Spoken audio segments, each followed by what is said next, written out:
अस्सलाम वालेकुम। मैं तुझ से ठीक पट असल पट अल्लाह ताला थन तह ठीक तो खुश। आज बनाओ इस बाबरी त्रेश इफ्तियारन खतर। तम खतर नीव अस आब गिलास 2 बे अत मज इलायची 4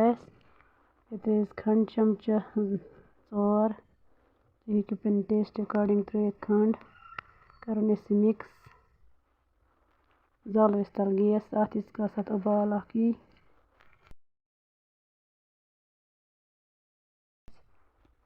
आब कोर बंद गैस ठंड नीस बबरी चमचा 2 यतत त्रेस छान मज छलोक अत कड़ आब नबर कर बाउल मज ऐड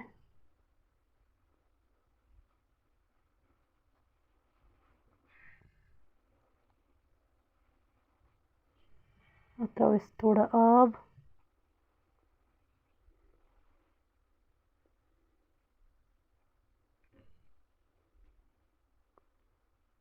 योर कन थो ड्राई फ्रूट्स कट कर खोपर और किशमिश तो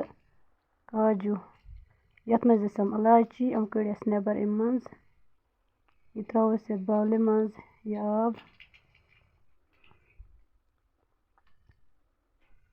अत थो ड्राई फ्रूट्स मज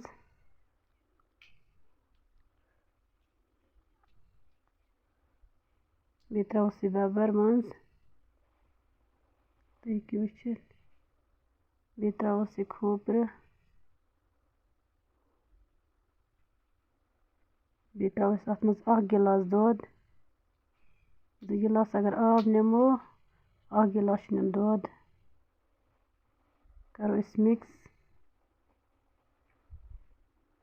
तुम हेकु दूध ज्यादा त त्रित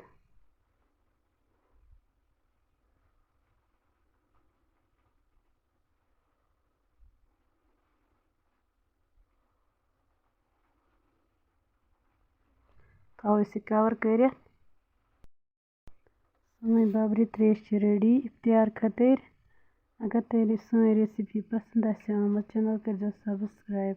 वीडियो कर लाइक शेयर बे दीजो फन फीडबैक अत सत कर वीडियो एंड अल्लाह हाफिज।